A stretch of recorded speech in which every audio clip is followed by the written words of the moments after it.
Shall I drive it back?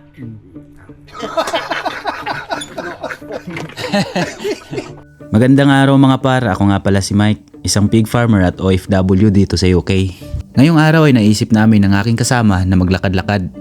At dahil na nga rin sa init at sa ganda ng panahon. Spring nga pala ngayon dito sa UK mga par. At ngayon nga ay palabas na kami ng bahay nang makita namin tong isang napakagandang bulaklak mga par. Ang pangalan nga pala nitong bulaklak mga par ay daffodils. Bagamat napakaganda, ayon sa taga rito, ito raw ay nakakalason. Lumalabas daw talaga itong bulaklak na to tuwing spring. At ito nga, papunta na kami ngayon sa may tulay na nakita namin sa mapa mga par. Since malapit lang naman to sa amin, inabot lang kami ng mga 20 minutes bago makarating doon sa tulay.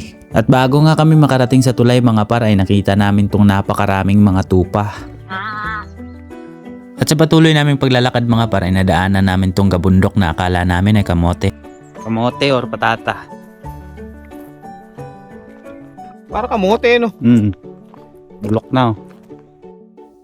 Ang akala namin kamote, ito pala ay beetroot mga par.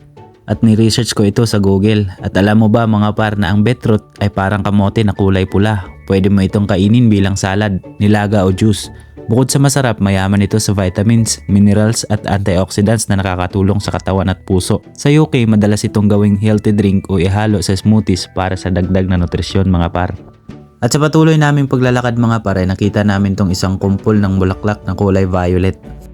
At minarapat namin kumuha ng larawan kasi talagang namamangha kami dito mga par. At yun na nga mga par ay nakarating na kami dito sa tulay na kung tawagin nila dito ay kanal. At alam mo ba mga par, nag-research ako. Kaya maraming bangka sa UK canals kahit maliit lang ang tubig kasi dati itong sakayan ng mga produkto bago pa magkaroon ng tren at kalsada. At interesting pa, may mga tao talaga na nakatira sa bangka. Tinatawag silang boat dwellers. Parang mini floating homes. Kaya kapag naglalakad ka sa tabi ng kanal, hindi lang tanawin ang makikita mo. May kasaysayan at buhay na rin sa tubig. May amoy nga lang ang tubig sa kanal ng UK mga par. Karaniwan daw ito dahil sa dami ng organikong bagay na nasa tubig. Tulad ng dahon, damo at iba pang natural na basura. May mga kanal din na mabagal ang daloy ng tubig.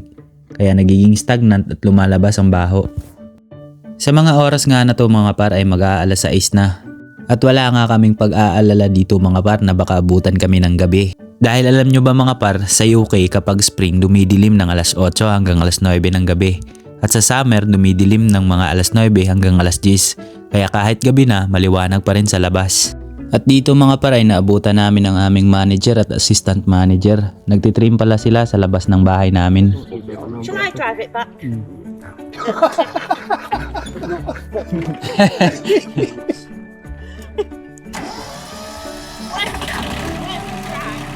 Nakakita ko ako kung ikebak ko na niya. Kasi yung man.